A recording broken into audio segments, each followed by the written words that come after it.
Hello. This story I'm going to read in a minute is the first in a book called Coyote Wisdom Visits Brooklyn and Travels the Universe, one of your longer titles that I wrote. And the scene you see behind me is actually the setting for this story. This was an ink drawing I did there at Aranaka, whom you'll find out more about in a moment. This garden here was called the citrus garden, and the trees on my right are Italian cypress and a stairway going up to the house, and in the background the Catalina Mountains looking east. The story is called The Voice of the Owl. Suddenly, out of the corner of my eye, I saw a quick movement. A brown blur coming straight at me through the gathering dusk. It made me flinch. The airborne object veered off in front of me, and only then did I see the graceful little bird that had flown out of the citrus garden on my right and was now flying swiftly away. A dove? No. There was neither the signature of whistling of a mourning dove's wing beats, nor the rustling whir of an Inca dove's hasty flight. It was too small for a white wing. I had been watering plants that evening in the gardens at Aranaka, the shaman's home in Tucson, Arizona. In the Sonora Desert, where Tucson is located, special care had to be taken, especially of any plants not native to the area. There were a number of these non-natives at Aranaka: apricot, orange, grapefruit, and kumquat trees, bougainvillea, roses, pyracantha, Italian cypress, young pines, lantana, and a few transplanted people, too. The desert had just begun to cool as I watered. From my vantage point high in the Catalina foothills, I had watched the sunset begin. Above me and to the northeast, the front range of the Catalina Mountains caught the last rays of the sun, the light and shade of its ridges and canyons entering the final movement of their chiaroscuro dance of the day. The Tucson Mountains, which formed the horizon west of town, cast a long shadow back across the valley towards me, and I stood in the rising edge of it.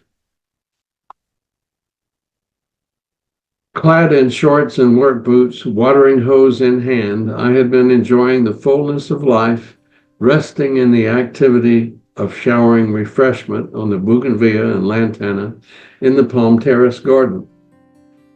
Then had come the flying blur. My regretful eyes followed the little bird as it flew away, and I wished I could undo the reflex action that had warded it off. Had it been trying to light on my arm? Was it thirsty and wanted a drink of water from the hose before I flinched? What was it, and what did it want? The bird lit on the limb of a mesquite tree across the driveway. From its rounded head and shoulders, I could see that it was an owl, quite small, much smaller than the eastern screech owls I had seen back home in Texas. Right away, but silently within myself, I began singing the praises of the owl clan and of this tiny emissary of their world. I sang a welcome mentally, but from the heart, sending out an image of my great pleasure if the bird would give me another chance to show it hospitality. Don't be shy and just fly by, feathered friend from the corner of my eye. And I kept on singing such welcoming thoughts while trying not to look to see if it were having any effect. I didn't wish to make this potential friend feel as if it need jump through hoops. So I kept on looking and not looking, sending out my thought song. While I looked again, the little bird no longer occupied that distant branch. Had it gone its way, oblivious after all? But no, a brown blur of silent wings and a tiny owl materialized not 3 yards away from me.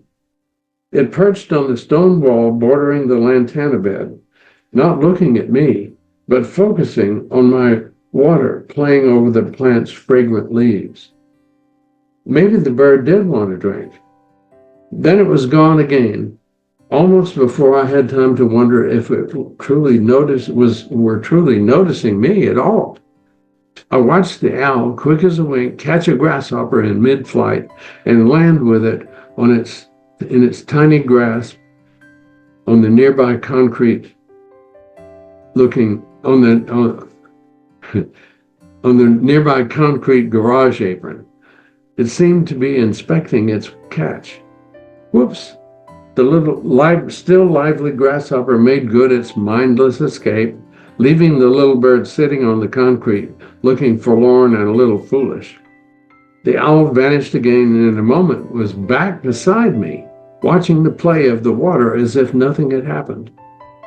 I moved along to my left along the palm terrace, hearing the cool rustle of the breeze in fronds overhead. The owl came and went briefly, several times, always returning to perch on the low wall nearby. It was definitely scrutinizing my work with the hose, moving closer and closer to me upon each return. There was decorative lighting in the shaman's gardens, and several rounded lamps were implanted in the ground near me. Still early dusk, it was not dark enough for me to turn them on. As I directed the spray onto the shrubs in front of me, the owl lit silently right on top of one of the metal light fixtures, only a couple of yards away. Bougainvillea and pyracantha covered the adobe brick wall before me, and the owl watched me intently as I watered them. The owl must have been very absorbed in this surveillance project, because all at once its tiny feet and legs slid out from under him like a cartoon character slipping on a banana peel. Skidding down the lamp on his leather feathery behind, he landed on his tail in the dirt beside it. I laughed out loud. I had never seen a bird slip and fall down. Have you? At first, the owl didn't seem to mind, but then in a flicker, he was gone again. Maybe I shouldn't have laughed after all. Looking back now, I wonder if the little fellow didn't do it just for fun. Maybe he slid down the light on purpose, or was just playing with the grasshopper and let it go for sport. I say maybe, because up until then, the owl hadn't actually said anything to me, at least so far as I knew, since talking with animals could be rather subtle sometimes until you get on their wavelength, and even then. I was just observing the owl and he me. Did he really know exactly what I was doing and how it would fit into his plans, while I only wondered and speculated? I shouldn't have worried about laughing. The next thing I knew, he was back, alighting right on the low stone wall in front of me, about knee-high and 2 or 3 feet away, so close I could have leaned forward and touched him. This time, he was standing there with his back to me, watching the water play on the bougainvillea and pyracantha. I was spraying it almost immediately above his head as he watched it fall on the leaves. I looked down at him, and all at once, he stared right back up at me from his perch on the wall. He was looking at me. He swiveled his little head, owl style, around to watch the water, and then back to me, all without seeming to move a muscle. Perhaps he did want to drink of water. From the intensity of his stare, he seemed to be gauging the advisability of popping right up onto my hand and getting a beakful straight from the hose. Was his little owl gaze sizing me up to see if I could hold still long enough for him to manage it?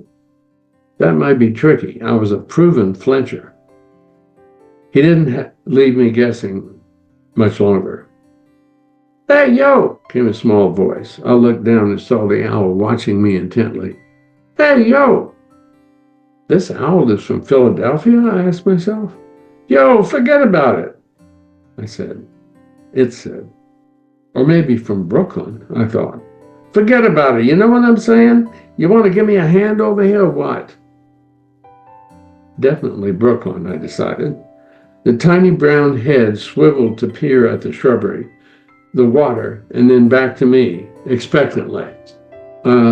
Sure, I agreed, mentally framing my response. What did you have in mind? At least this time I didn't flinch. "Forget about it," he advised. "Your water is unbelievable. It makes all of the bugs fly." And as if to demonstrate, he was gone again, chasing an insect I had just disturbed with my spray. The owl worked on down the length of the terrace with me as I moved, watching me as I turned the water to new bushes, startling new insects.